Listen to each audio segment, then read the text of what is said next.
This day is to be a memorial for you, and you must celebrate it as a festival to the Lord. You are to celebrate it throughout your generations as a permanent statute. You must eat unleavened bread for 7 days. On the first day you must remove yeast from your houses. Whoever eats what is leavened from the first day through the 7th day must be cut off from Israel. You are to hold a sacred assembly on the first day and another sacred assembly on the 7th day. No work may be done on those days except for preparing what people need to eat. You may do that. You are to observe the festival of unleavened bread, because on this very day I brought your divisions out of the land of Egypt. You must observe this day throughout your generations as a permanent statute. You are to eat unleavened bread in the first month, from the evening of the 14th day of the month until the evening of the 21st day.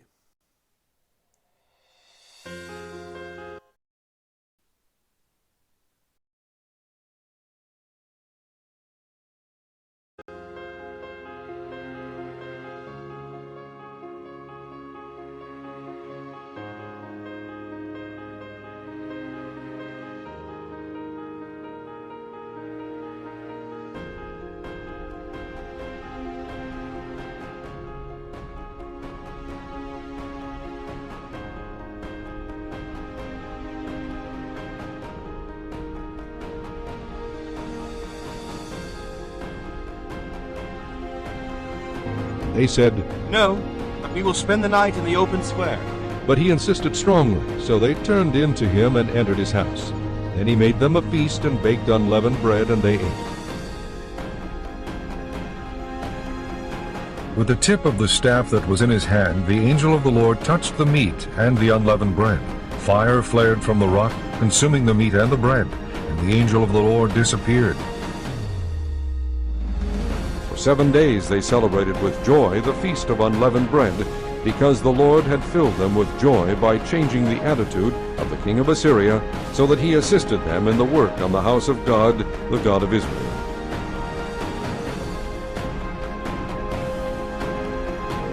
They ate some of the produce of the land, unleavened bread and roasted grain.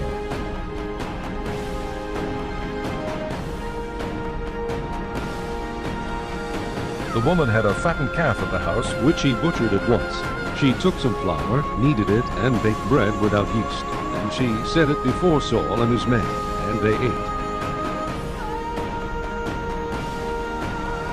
Although the priests of the high places did not serve at the altar of the Lord in Jerusalem, they ate unleavened bread with their fellow priests.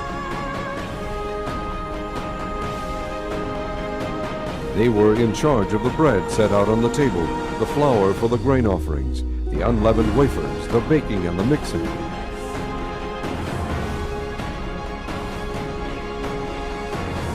Get rid of the old yeast, that you may be a new batch without yeast, as you really are.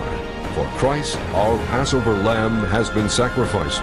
Therefore let us keep the festival, not with the old yeast, the yeast of malice and wickedness, but with bread without yeast, the bread of sincerity and truth.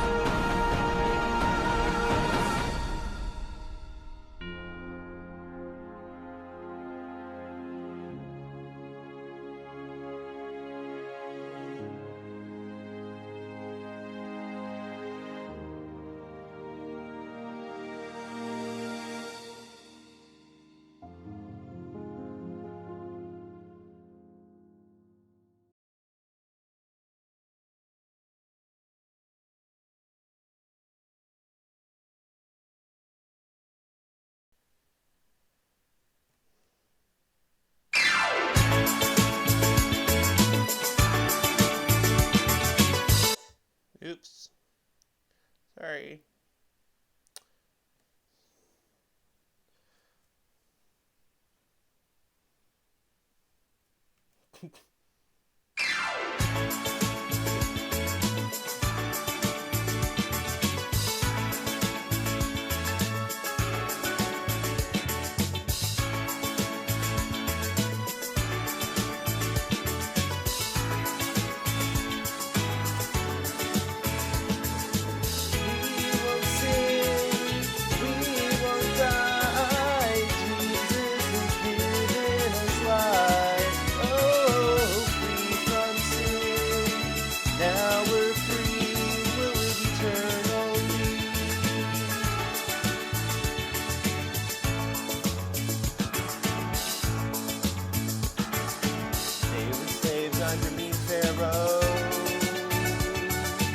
God redeemed them and let them go, where they all could obey him, keep the sacred laws, free from first they needed a sacrifice. An innocent lamb had to pay the price. They all needed a symbol of gravity of sin. They needed to be cleansed. And so with all their friends, they walked right through the sea, facing straight, thwarting tyranny. Through the sea, so they all could live eternally.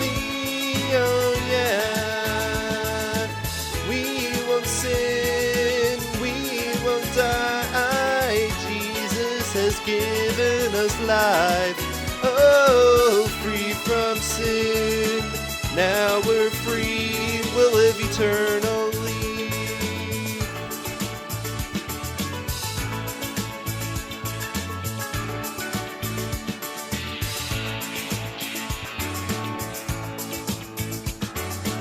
What's the story mean for us now? Looking straight, keep us on the plow. Don't look back on your Egypt. Pick up your own cross. Follow the Savior's walk. For our Savior's the sacrifice. So let's obey him and be baptized. For we all need a symbol of being born in Christ. We all need to be cleansed. And so with all our friends, we'll dive right to the sea, facing straight, thwarting tyranny. Through the sea, so we all can live eternally. Oh yeah, we won't sin, we won't die. Jesus has given us life. Oh, free from sin, now we're free, we'll live eternally.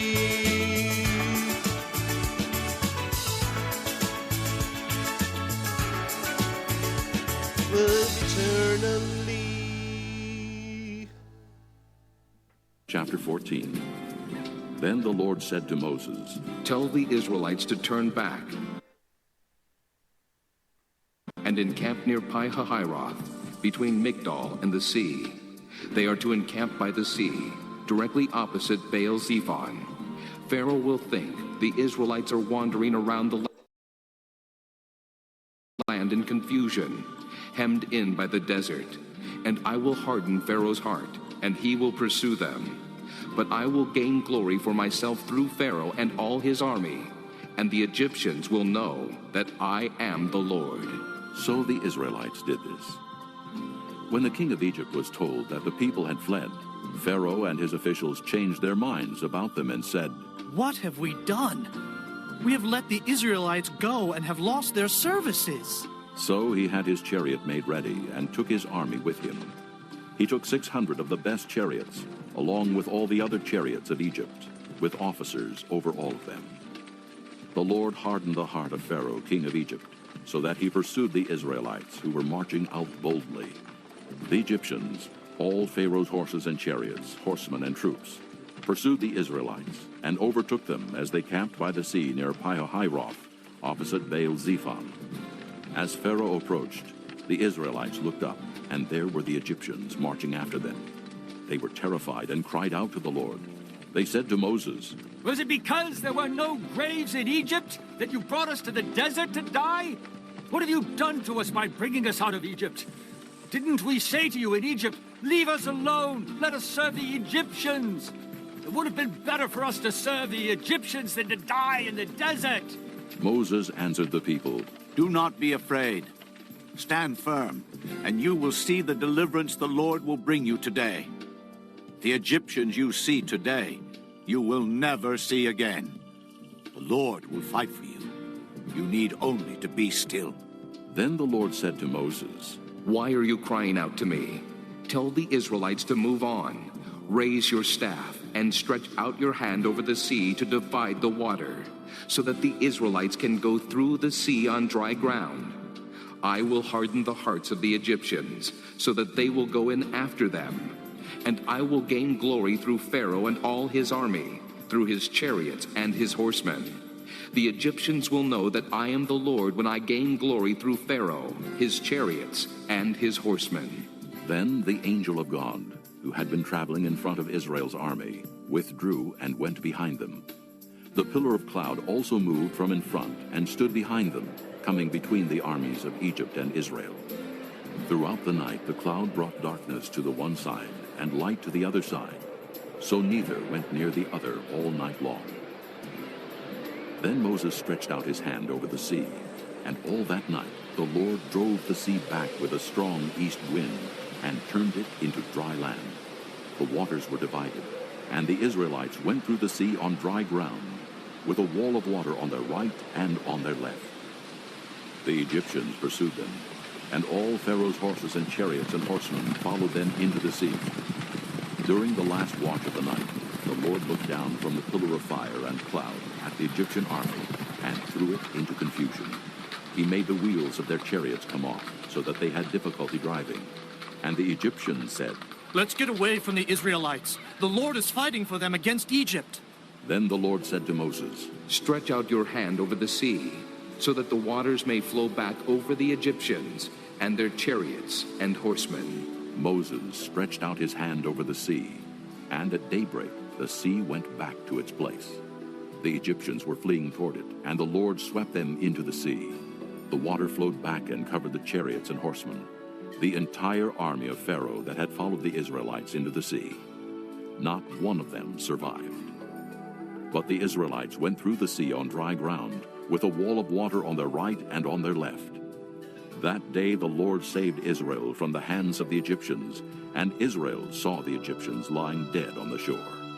And when the Israelites saw the great power the Lord displayed against the Egyptians, the people feared the Lord, and put their trust in him and in Moses his servant.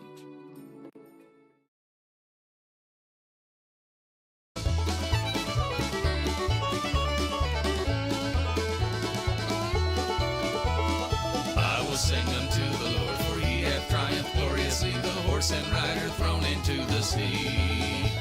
I will sing unto the Lord, for he hath triumphed gloriously, the horse and rider thrown into the sea. The Lord my God, my strength, my song has now become my victory.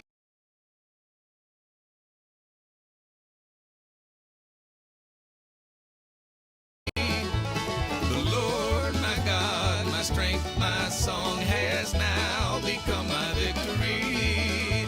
The Lord is God, and I will praise him, my Father's God, and I will exalt him. The Lord is God, and I will praise him, my Father's God, and I will exalt him. I will sing unto the Lord, for he hath triumphed gloriously, the horse and rider thrown into the sea. I will sing unto the Lord, for he hath triumphed gloriously, the horse and rider thrown into the sea. The Lord my God, my strength, my song has now become my victory. The Lord my God, my strength, my song has now become my victory. The Lord is God, and I will praise him, my Father's God, and I will exalt him. The Lord is God, and I will praise him, my Father's God, and I will exalt him.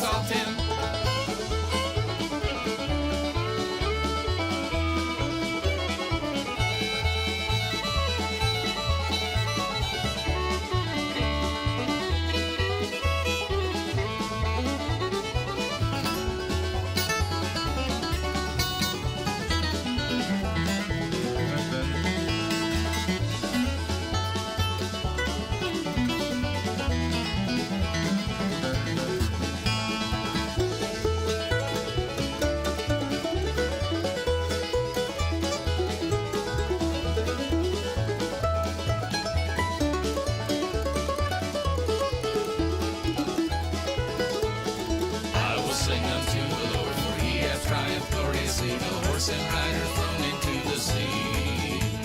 I will sing unto the Lord, for he hath triumphed gloriously, the horse and rider thrown into the sea. The Lord my God, my strength, my song has now become my victory. The Lord my God, my strength, my song has now become my victory. The Lord is God and I will praise him, my Father's God, and I will exalt him. The Lord is God and I will praise him, my Father's God, and I will exalt him.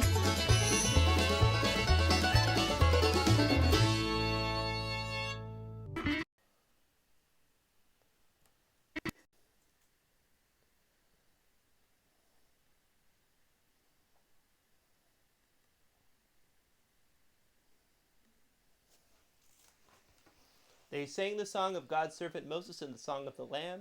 Great and awe-inspiring are your works, Lord God the Almighty. Righteous and true are your ways, King of nations. Lord, who will not fear you and glorify your name, because you alone are holy, for all the nations will come and worship before you, because your righteous acts have been revealed.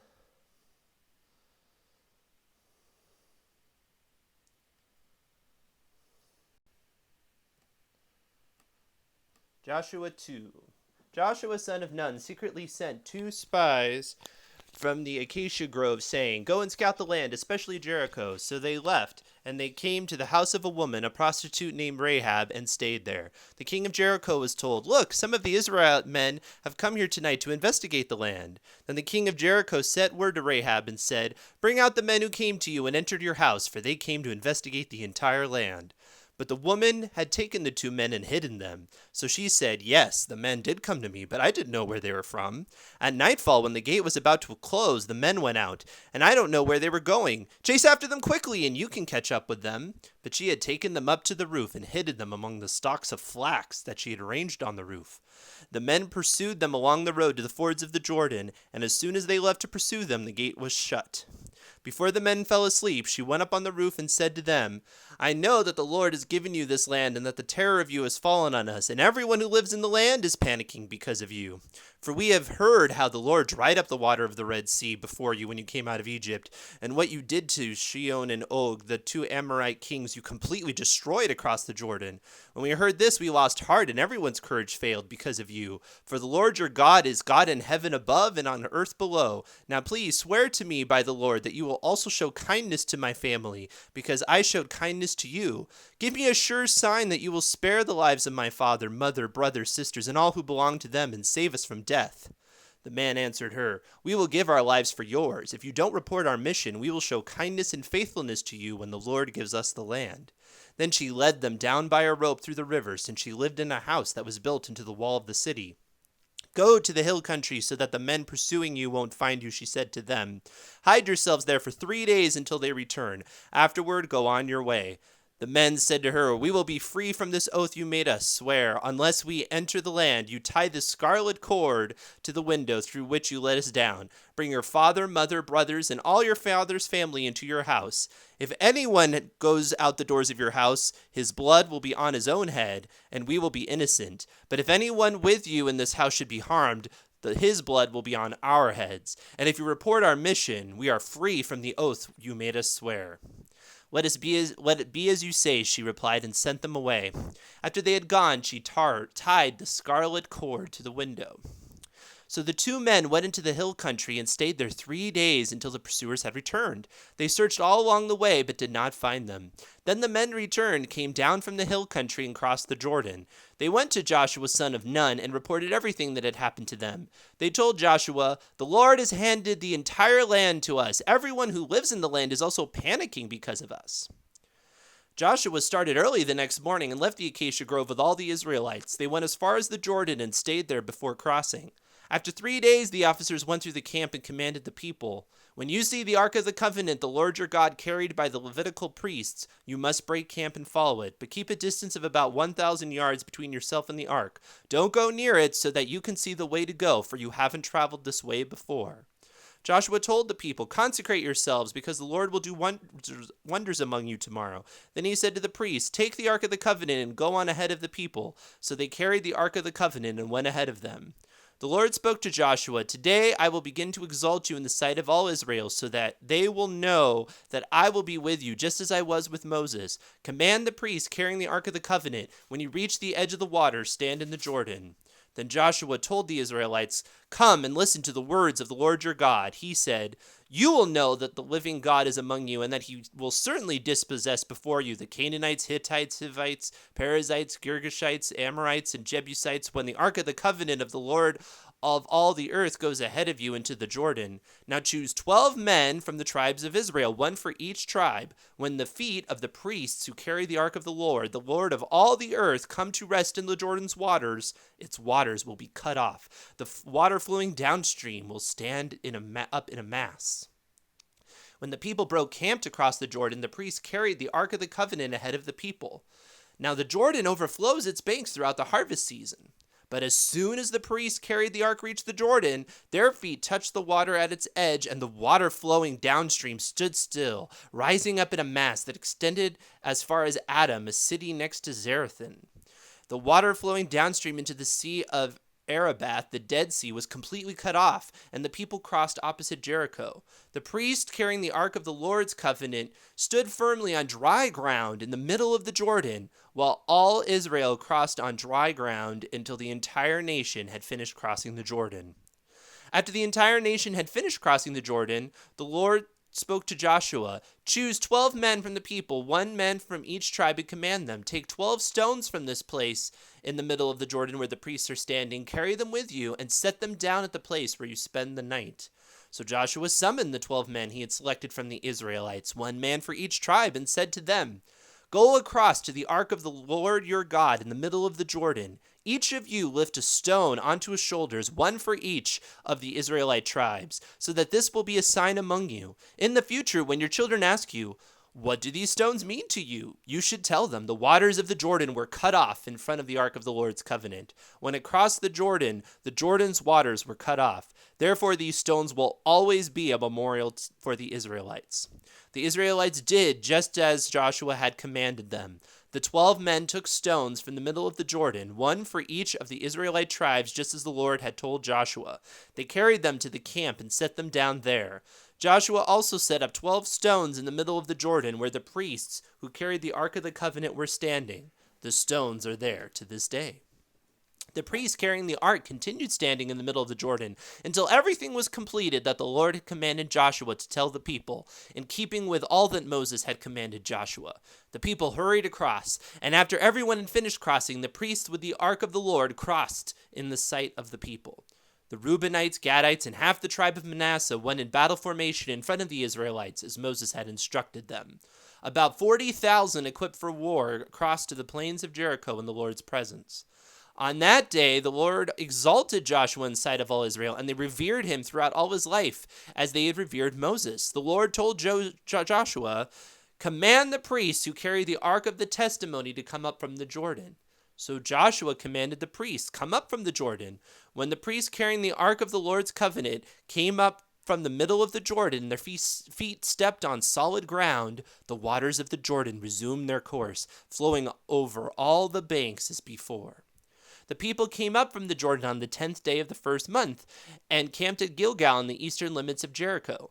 Then Joshua set up in Gilgal the 12 stones they had taken from the Jordan, and he said to Israelites, "In the future, when your children ask their fathers, 'What is the meaning of these stones?' you should tell your children, 'Israel crossed the Jordan on dry ground.' For the Lord your God dried up the waters of the Jordan before you until you had crossed over, just as the Lord your God did to the Red Sea, which he dried up before us until we had crossed over. This is so that all the people of the earth may know that the Lord's hand is mighty, and so that you may always fear the Lord your God." When all the Amorite kings across the Jordan to the west and all the Canaanite kings near the sea heard how the Lord had dried up the waters of the Jordan before the Israelites until they had crossed over, they lost heart and their courage failed because of the Israelites. At that time the Lord said to Joshua, "Make flint knives and circumcise the Israelite men again." So Joshua made flint knives and circumcised the Israelite men at Gibeath Haroth. This is the reason Joshua circumcised them. All the people who came out of Egypt who were males, all the men of war, had died in the wilderness along the way after they had come out of Egypt. Though all the people who came out were circumcised, none of the people born in the wilderness along the way were circumcised after they had come out of Egypt. For the Israelites wandered in the wilderness 40 years until all the nation's men of war who came out of Egypt had died because they did not obey the Lord. So the Lord vowed never to let them see the land he had sworn to the fathers to give us, a land flowing with milk and honey. Joshua raised up their sons in their place. It was these he circumcised. They were still uncircumcised since they had not been circumcised along the way. After the entire nation had been circumcised, they stayed where they were in camp until they recovered. The Lord then said to Joshua, "Today I have rolled away the disgrace of Egypt from you." Therefore this place is called Gilgal to this day. While the Israelites camped at Gilgal in the plains of Jericho, they kept the Passover on the evening of the 14th day of the month. The day after Passover, they ate unleavened bread and roasted grain from the produce of the land. And the day after they ate from the produce of the land, the manna ceased. There was no more manna for the Israelites. They ate from the crops of the land of Canaan that year. When Joshua was near Jericho, he looked up and saw a man standing in front of him with a drawn sword in his hand. Joshua approached him and asked, "Are you for us or for our enemies?" "Neither," he replied. "I have now come as commander of the Lord's army." Then Joshua bowed with his face to the ground in worship and asked him, "What does my Lord want to say to his servant?" The commander of the Lord's army said to Joshua, "Remove the sandals from your feet, for the place where you are standing is holy." And Joshua did so. Now Jericho was strongly fortified because of the Israelites, no one leaving or entering. The Lord said to Joshua, "Look, I have handed Jericho, its king, and its fighting men over to you. March around the city with all the men of war, circling the city one time. Do this for 6 days. Have 7 priests carry 7 ram's horns trumpets in front of the ark. But on the 7th day, march around the city 7 times while the priests blow their trumpets. When there is a prolonged blast of the horn and you hear its sound, have all the people give a mighty shout. Then the city wall will collapse, and the people will advance, each man straight ahead." So Joshua, son of Nun, summoned the priests and said to them, "Take up the Ark of the Covenant and have 7 priests carry 7 trumpets in front of the Ark of the Lord." He said to the people, "Move forward, march around the city, and have the armed troops go ahead of the Ark of the Lord." After Joshua had spoken to the people, 7 priests carrying 7 trumpets before the Lord moved forward and blew the trumpets. The Ark of the Lord's covenant followed them. While the trumpets were blowing, the armed troops went in front of the priests who blew the trumpets, and the rear guard went behind the ark. But Joshua had commanded the people, "Do not shout or let your voice be heard. Don't let one word come out of your mouth until the time I say shout. Then you are to shout." So the ark of the Lord was carried around the city, circling it once. They returned to the camp and spent the night there. Joshua got up early the next morning. The priests took the ark of the Lord, and the 7 priests carrying 7 trumpets marched in front of the ark of the Lord. While the trumpets were blowing, the armed troops went in front of them, and the rear guard went behind the ark of the Lord. On the 2nd day, they marched around the city once and returned to the camp. They did this for 6 days. Early on the 7th day, they started at dawn and marched around the city 7 times in the same way. That was the only day they marched around the city 7 times. After the 7th time, the priests blew the trumpets, and Joshua said to the people, "Shout, for the Lord has given you the city." But the city and everything in it are set apart to the Lord for destruction. Only Rahab the prostitute and everyone with her in the house will live, because she hid the men we sent. But keep yourselves from the things set apart, or you will be set apart for destruction. If you take any of those things, you will set apart the camp of Israel for destruction and bring disaster on it. For all the silver and gold and all the articles of bronze and iron are dedicated to the Lord and must go into the Lord's treasury. So the people shouted, and the trumpets sounded. When they heard the blast of the trumpets, the people gave a great shout, and the wall collapsed. The people advanced into the city, each man straight ahead, and they captured the city. They completely destroyed everything in the city with the sword, every man and woman, both young and old, and every ox, sheep, and donkey. Joshua said to the 2 men who had scouted the land, "Go to the prostitute's house, and bring the woman out of there, and all who are with her, just as you promised her." So the young men who had scouted went in and brought out Rahab and her father, mother, brothers, and all who belonged to her. They brought out her whole family and settled them outside the camp of Israel. They burned up the city and everything in it, but they put the silver and gold and the articles of bronze and iron into the treasury of the Lord's house. However, Joshua spared Rahab the prostitute, her father's household, and all who belonged to her, because she hid the men Joshua had sent to spy on Jericho, and she lives in Israel to this day. At that time Joshua imposed this curse: the man who undertakes the rebuilding of the city Jericho is cursed before the Lord. He will lay its foundation at the cost of its firstborn. He will set up its gates at the cost of his youngest. And the Lord was with Joshua, and his fame spread throughout the land.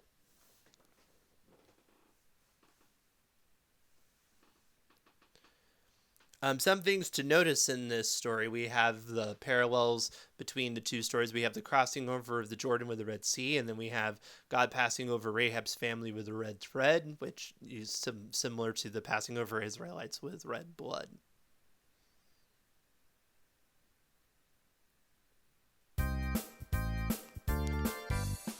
Joshua at the battle of Jericho, Jericho, Jericho. Joshua fought the battle of Jericho, and the walls come tumbling down. Joshua fought the battle of Jericho, Jericho, Jericho. Joshua fought the battle of Jericho, and the walls come tumbling down. You can talk about your men of Gideon, you can talk about your men of Saul, but there's none like good old Joshua at the battle of Jericho. Joshua fought the battle of Jericho, Jericho, Jericho. Joshua fought the battle of Jericho, and the walls came tumbling down. Right up to the walls of Jericho, he marched with spear in hand. Old Joshua commanded all the children to shout, 'cause the battle is in my hand. Joshua fought the battle of Jericho, Jericho, Jericho. Joshua fought the battle of Jericho, and the walls came tumbling down. For Jesus is our Joshua, he conquered death and sin. He died and rose victorious, our salvation for to win. Joshua fought the battle of Jericho, Jericho, Jericho. Joshua fought the battle of Jericho, and the walls came tumbling down. One day that final trumpet will sound, the dead in Christ will rise, and Christ will come with all his saints to win the final fight. Joshua fought the battle of Jericho, Jericho, Jericho. Joshua fought the battle of Jericho, and the walls came tumbling down. Fought the battle of Jericho, Jericho, Jericho. Joshua fought the battle of Jericho, and the walls came tumbling down.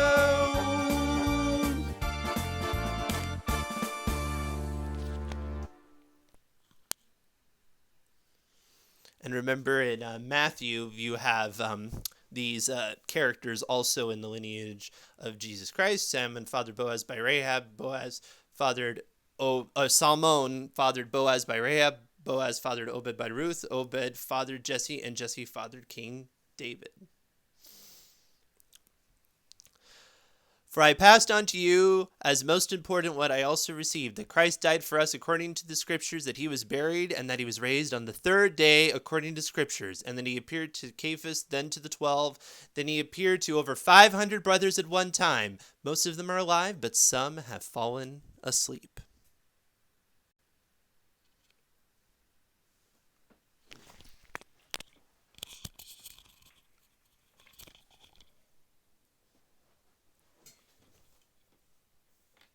Greetings and happy festival to you. As we say in Hebrew, Chag Sameach. And although it's a festive day, it's also, of course, a day when we are, of course, concerned for those, as I'm speaking, this particular day that I'm speaking, we're still in the midst of a health crisis. So we hope that all of you are well, wherever you're listening to me. Now, these are the days of unleavened bread. I'm seated here, so don't worry, I won't rise. Oh. What you say, who you are. You know, you can prepare for a lecture, prepare and give the talk that's expected. You can prepare for an interview, put your best foot forward. But in your day-to-day speech, as you communicate with people, you reveal what's inside. GIGO, garbage in, garbage out. How you communicate says a lot about you. That's very important during these days of unleavened bread. As we think about righteousness and being free of sin, we need to be careful with what we say and how we say it. As the book of James tells us, James chapter 3 and verse 2, for we all stumble in many things. If anyone does not stumble in word, he is a perfect man, able also to bridle the whole body. But unfortunately, that is a way when often we do stumble. One minister I remember saying some time ago, if you got in trouble in your life, a lot of the times, probably most of the time you got in trouble is because of something that you said. Now, back in ancient Egypt, during this season of the year, as you heard earlier, the Israelites came out of Egypt. And in Psalm 114, verse 1, it says, when Israel went out of Egypt, the house of Jacob, from a people of strange language. You see, the Israelites spoke a Canaanite dialect. They were going back into Canaan, where the languages were mutually intelligible. They were leaving Egypt, where the ancient Egyptian language was a separate language. So the fact that the Egyptians spoke a different language, in effect, what was a dividing between Israel and Egypt. Now let's go into the millennium and a prophecy for the future. As we enter the millennial age, we see the conversion of the Egyptians to God's way of life. And one sign of that is actually also learning the Hebrew language. In that day, 5 cities in the land of Egypt will speak the language of Canaan and swear by the Lord of hosts. One will be called the city of destruction. So Arabic and Hebrew are similar. So if you knew Arabic, you probably want to then study Hebrew so you could get back into the original texts, scriptures of the Old Testament. And of course, the New Testament often is quoting or paraphrasing or explaining what's written in the Old Testament. Now, considering again language, let's go to ancient Israel at the time of the judges, and here we have the tribe of Ephraim and the other tribes, and on the east bank of the Jordan River we had Jephthah, the great hero one of the great heroes of the book of Judges. And because of what Jephthah did, there was unfortunately afterwards a kind of civil war going on among the Israelites. And so the Ephraimites were battling others of the East Bank region of the land of Israel. And how did you tell who was an Ephraimite? The Gileadites seized the fords of the Jordan before the Ephraimites arrived. And when any Ephraimite who escaped said, "Let me cross over," the men of Gilead would say to him, "Are you an Ephraimite?" If he said no, then they would say to him, "Then say Shibboleth." And he would say Sibboleth. He didn't quite pronounce it right, for he could not pronounce it right. Then they would take him and kill him at the fords of the Jordan. There fell at that time 42,000 Ephraimites. So you could tell by someone's speech that they were an Ephraimite. So there's a lesson there spiritually. You can tell if somebody's a Christian by how he's speaking. Let's continue with that. Now we see the Medo-Persian Empire, but in the land of Israel, the Jews had local autonomy and could apply the Old Covenant. But unfortunately, many of them were violating it, and many of them had married pagan wives, so their children were growing up assimilating into pagan culture. And that was shown by the fact they were speaking the language of their mothers rather than the language of the Jews. Let's go to Nehemiah 13. He says, in those days, I also saw Jews who had married women of Ashdod, Ammon, and Moab, and half of their children spoke the language of Ashdod and could not speak the language of Judah, but spoke according to the language of one or the other people. So this was indicative that they were absorbing the culture of those who were not part of the church. They were absorbing pagan culture. These were idolatrous peoples. And you've read or heard about the kind of things that idolatrous people did. So let's go on to what Nehemiah was very upset, obviously, with this. So verses 25 to 26. So I contended with them and cursed them, struck some of them and pulled out their hair and made them swear by God, saying, you shall not give your daughters as wives to their sons, nor take their daughters for your sons or yourselves. These were idolatrous people, pagan people. Did not Solomon, king of Israel, sin by these things? You can read about that, in 1 Kings 11. Yet among many nations there was no king like him, who was beloved of his God, and God made him king over all Israel. Nevertheless, pagan women caused even him to sin. And so he says that in the 27th verse, should we then hear of your doing all this great evil, transgressing against our God by marrying pagan women? And the sign of the fact that these children were absorbing these pagan ways was the fact that they were speaking not the language of the Jews, but the language of these pagans. So once again, the speech indicated how they were developing character-wise.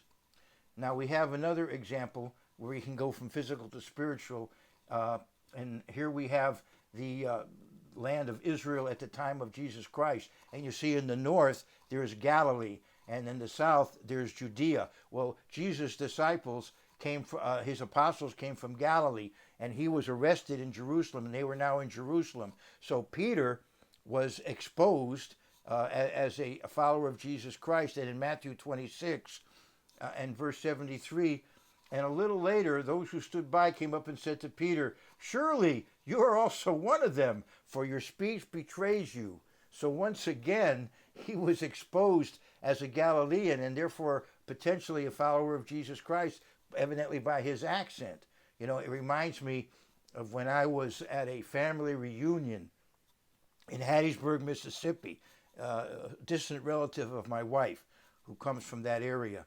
And I attended this family reunion in Hattiesburg, I believe it was in 1978. And I'm sitting across the table from a woman, and she says to me, you sound like you come from north of the Pennsylvania line.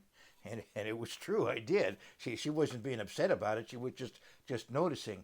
And so people noticed Peter's accent, and it betrayed him as a Galilean, and therefore a potential follower of Jesus Christ. So as I said, there's a spiritual lesson there. People ought to know from the way we speak that we are people who have standards.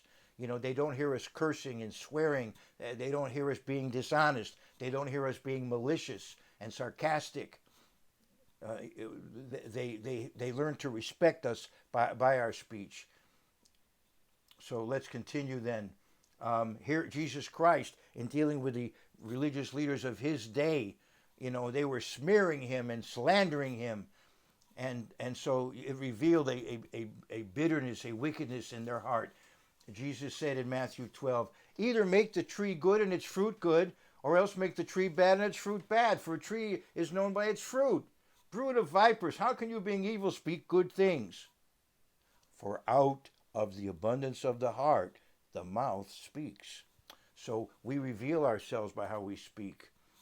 And he continued to say, a good man out of the good treasure of his heart brings forth good things. So let's not just dwell on intellectual swill all the time. Let's also focus on what is positive, what is helpful, what is edifying. I'm adding. A good man out of the good treasure of his heart brings forth good things, and an evil man out of the evil treasure brings forth evil things. But I say to you that for every idle word men may speak, they will give account of it in the day of judgment. So we are going to be accountable if we have deliberately hurt people's feelings and offended people and been cruel in our language or been dishonest in our language.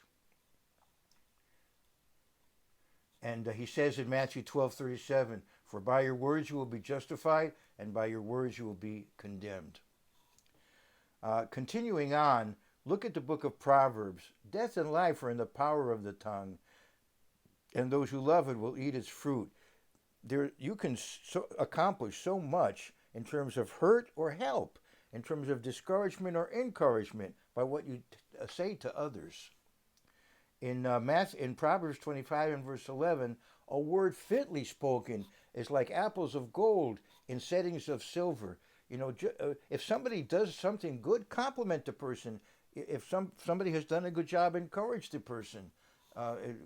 You should be willing to do that.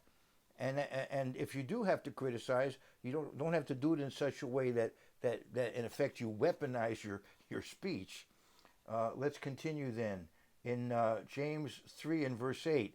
It's not an easy thing. I'm not talking about something that's easy. As I speak to myself or to anybody else, controlling what we say is something that does take character. And if we are converted Christians, we need to look to God's Holy Spirit to guide and direct us in that way.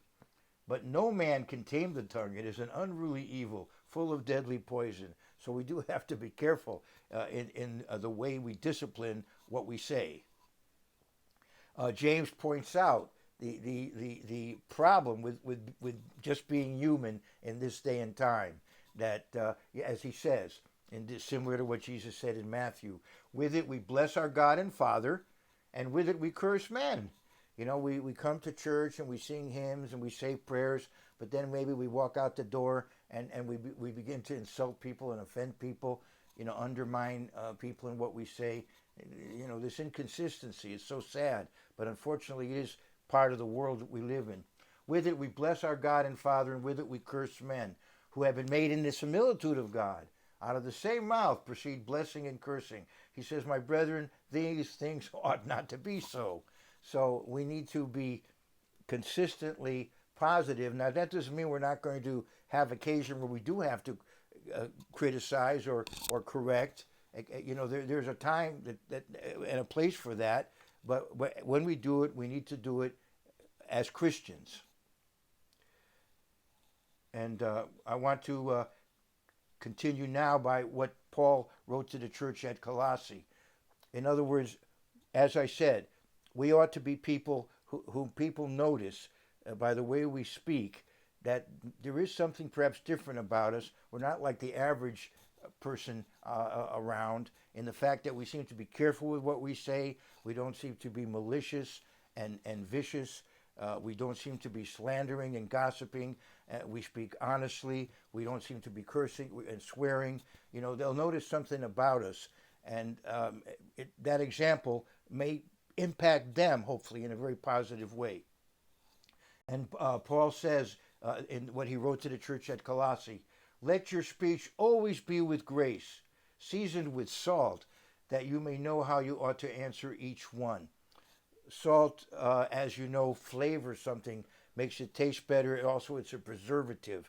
So the qualities of salt, in effect, are telling us here, that when we speak, we ought to be speaking biblically in the sense that not that we're using all kinds of religious inspeak. I don't mean that, but that we're speaking based on biblical principles. And if we are biblically grounded, we'll have the wisdom to know how to address people as we speak. Let your speech always be with grace, seasoned with salt, that you may know how you ought to answer each one. So during these days of unleavened bread, as we focus on God's righteousness, one very important point to remember is to be careful about what we say, because what we say can illustrate who we are. What you say and who you are.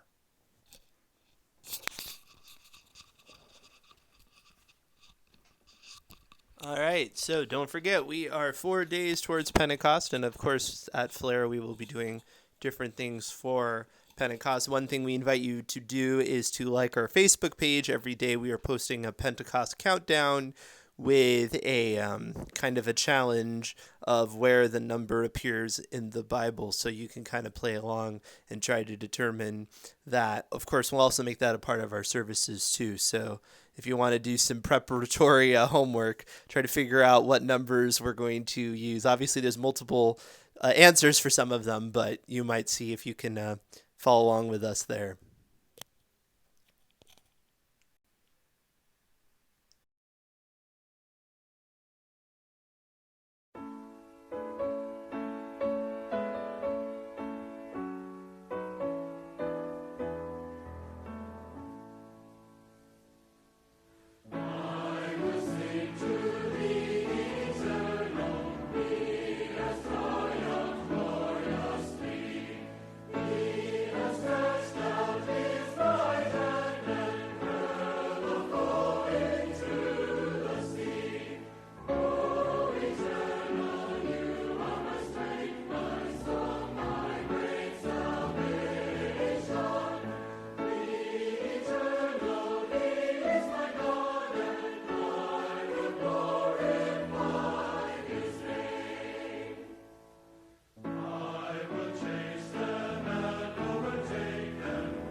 Well, thank you very much for joining us on this commemorative day, and hopefully our service shared some of the important lessons to learn on this historic day.